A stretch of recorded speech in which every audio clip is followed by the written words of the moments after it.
방황하는 인생은 시간만 낭비합니다. 또 그의 인생은 불행합니다. 그러나 분명한 목표, 또 정해진 소망이 있는 사람은 그것을 향해 달려갑니다.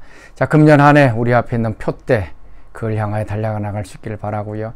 또 무엇보다도 우리는 표대 되시는 그 예수님을 향하여 나아갈 때 또 예수님으로도 충만케 되어지는 그런 하루 되시길 바랍니다. 자, 오늘 우리가 묵상할 말씀 누가복음 2장 1절에서 7절 말씀입니다. 제2장.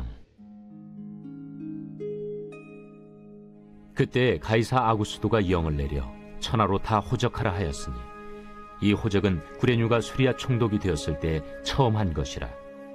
모든 사람이 호적하러 각각 고향으로 돌아가매 요셉도 다윗의 집 족속이므로 갈릴리 나사렛 동네에서 유대를 향하여 베들레헴이라는 다윗의 동네로 그 약혼한 마리아와 함께 호적하러 올라가니 마리아가 이미 잉태하였더라. 거기 있을 그때 해산한 날이 차서 첫 아들을 낳아 강보로 싸서 구유에 누였으니 이는 여관에 있을 곳이 없음이로라. 한국에는 이 미국에 없는 것이 있습니다. 이 본적이라고 하는 것입니다. 우리가 살고 있는 주소가 아니라 이제 본적, 자신의 근본적인 그 주소라 그럴까요? 저 같은 경우는 인천시 동구 송현동 24번지, 이것이 우리 본적입니다. 그러고 나서 이제 여러 가지 이사하면서 주소가 이제 바뀌게 되어집니다. 자, 오늘 말씀도 마리아와 요셉이 나사렛에 살고 있었지만 그의 본적이 베들레헴이었기 때문에 나사렛에서 예수님이 태어난 것이 아니라 베들레헴에서 태어나기 위하여 또 하나님께서 그 정치적인 상황들을 이제 이용하신 것을 우리가 보게 되어집니다. 자, 1절 말씀에 그때 가이사 아구스도가 영을 내려 천하로 다 호족하라 하였다.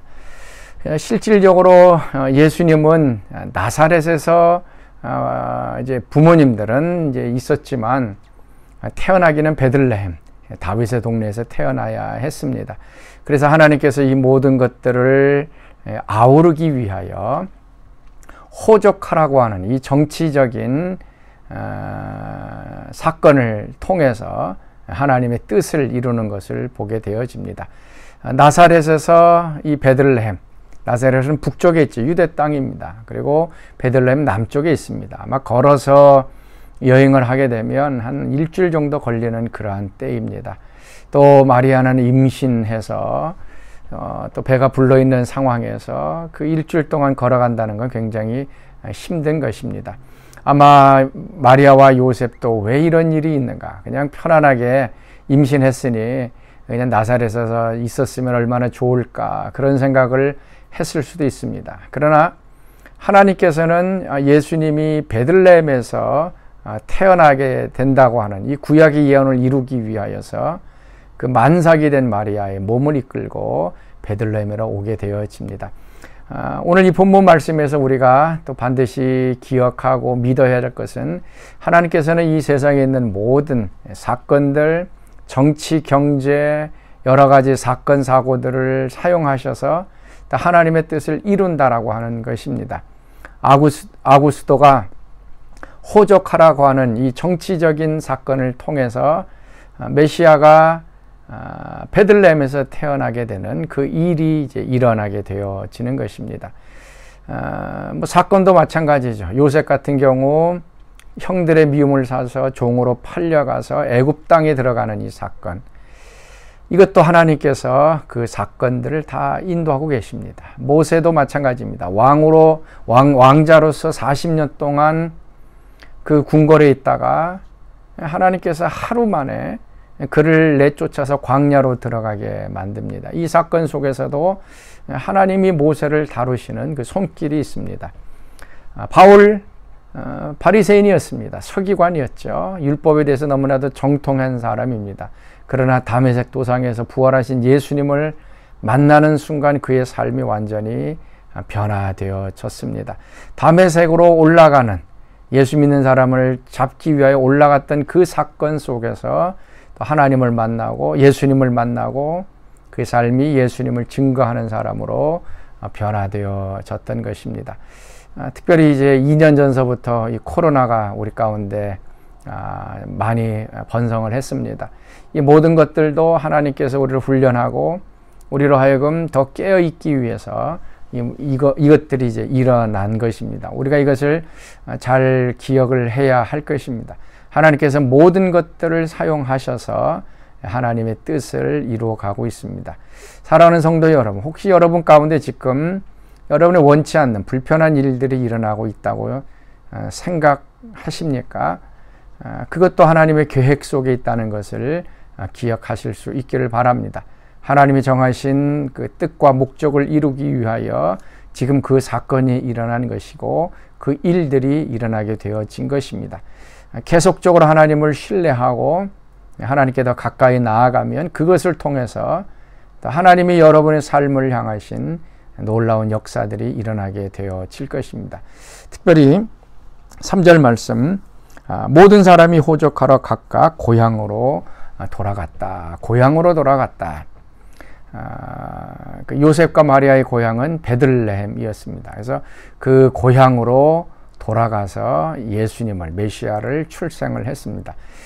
이 고향이라고 하는 것, 지역적인 것도 포함이 됩니다. 그러나 영적으로 고향으로 돌아갔을 때 우리에게 있어서 고향은 하늘나라고요. 또 더 정확히 얘기해서는 하나님이죠. 우리가 하나님께로 돌아갈 때 우리 고향인, 우리의 근본인 하나님께로 돌아갈 때 그곳에서 새로운 출생, 새로운 역사, 새로운 출발이 이제 일어나게 되어질 것입니다. 그래서 금년 한 해 코로나로 인해서 우리의 신앙이 하나님께로 더 가까이 나아가야 합니다. 여러 가지 안전이라고 하는 문제 때문에 우리 신앙이 흩어지지 않았는지, 우리 신앙이 해이해지지 않았는지, 우리 신앙이 지금 게을러지지 않았는지 다시 한번 확인할 수 있기를 바라고요. 고향 대신 하나님께로 우리가 날마다 돌아가야 합니다. 돌아갈 때 그곳에서 하나님께서 우리에게 주시는 새로운 약속, 새로운 계획, 또 새로운 꿈의 잉태가 거기서 일어나게 되어질 것입니다. 그래서 고향으로 돌아가는 것, 우리의 고향 대신 하나님께로 또 교회로 우리의 신앙으로 되돌아갈 때에 하나님의 그 계획하신 역사들이 일어나게 되어질 것입니다. 자, 오늘도 하나님께로 더 가까이 나아가는 귀한 하루 되시기 바랍니다. 같이 기도하겠습니다. 하나님, 오늘도 이 세계의 모든 정치, 경제, 또 문화, 사건, 사고를 통해서 하나님의 뜻을 이루시는 또 하나님의 큰 손길을 바라보게 하시니 감사합니다.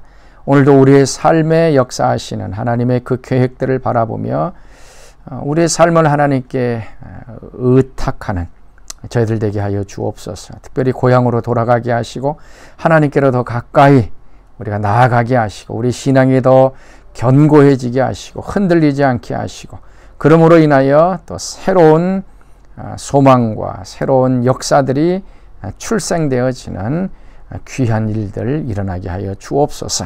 이제는 우리 주 예수 그리스도의 은혜와 하나님의 그 크신 사랑하심과 성령의 교통과 기름 부으심이 오늘도 하나님께로 더 가까이 나고자 하는 사랑하는 성도들 가운데 지금부터 영원토록 함께 하시기를 간절히 축원하옵나이다.